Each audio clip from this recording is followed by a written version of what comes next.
Ну, во-первых, что такое поступить по воле Божией? Ну, конечно, для верующего человека это очень важно. Каждый из нас скажет, хотел бы. Скажу удивительную вещь. Мне бы хотелось поступить по воле Божией, но я не могу не осудить эту свою соседку, исчадие ада. Я знаю, что это грех. Так я хочу поступить по воле Божией или нет? И я ее. Интересно, надо же это. Я понимаю, что нужно бы не обманывать. Но я знаю, если не обману, то мне может быть плохо. Итак, волю Божию я знаю, но я поступаю вопреки ей. Я говорю, так мы в словах, так мы в делах, а уж о мыслях и говорить не буду.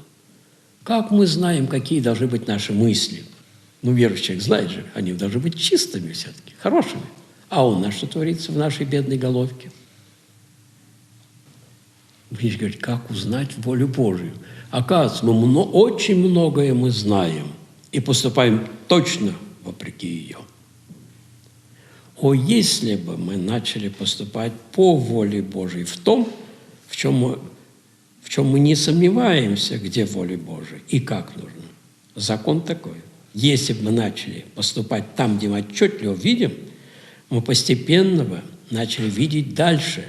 Зрение его очищалось наше. И мы бы начали поступать по воле Божией там, где сейчас мы в растерянности. Не знаем, как быть. Мы не делаем. Есть великий закон, открытый опытом. Неверный в малом будет неверен и во многом, сказал Христос. Мы неверны. Неверны мы, постоянно неверны. Вы понимаете только? Постоянно неверны. И лжем, и лукавим, и лицемерим, и обманываем, и осуждаем, и притворяемся, и чего. Ну зачем перечислять? Постоянно неверны. В чем неверны-то? В том, что мы точно знаем, как нужно поступить по воле Божией. Слышите, вот наше первое, так сказать, откуда проистекает наша слепота.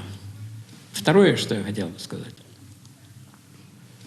Воля Божия заключается в том, чтобы мы поступали по тому, простите меня, я выражусь грубо, но я по отношению к себе, чтобы я поступил, вот мой глупый разум считает, вот как будет правильно поступить по воле Божией. Так? И моя совесть, наполовину сожженная, может, больше, говорит, да, это будет правильно. Значит, когда мой разум, моя совесть так говорят, что вот так правильно, так надо и поступать. Потому что Богу воля Божия тогда совершается, когда я поступаю искренне. Правильно, как мне кажется, что это правильно. Без самооправдания. Вот в чем воля Божия. И тогда, я вам скажу, поскольку я сказал, что мой глупый разум-то и совесть-то моя совсем невелика, тогда Бог исправит, если я выбрал неверный путь. Совесть и разум – вот две линии, которые дают точку в своем пересечении правильного поступка. И последнее ваше. Нет, это неверный подход, что если какие-то препятствия, то обязательно значит, что это уже воли Божией нет. Вы правы. Сколько угодно мы находим совсем другого, противоположного. Поэтому один из великих святых православной церкви, такой был в VI столетии, Варсануфий Великий, которого попросили ответить на этот вопрос, он сказал так: старайтесь познавать волю Божию из внешних обстоятельств. Из обстоятельств внешних. Когда я вижу, что все-таки так правильно, я убежден, и вижу, что это надо, может, не только для меня, и для многих, так, то если я вижу в этом, это ясно, обстоятельства прямо говорят, то не надо смотреть на то, что мне кто-то ставит подножку, кто-то препятствует, нужно делать. Но уже когда мы упираемся в стену, ну тогда приходится остановиться. А бывает так в жизни, когда действительно натыкаемся на стену уже, и ничего не сделаешь уже. На стенку лезть бесполезно.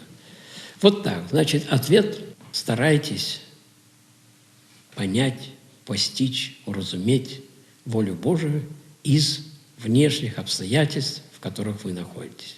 Вот на 3 ваши вопроса.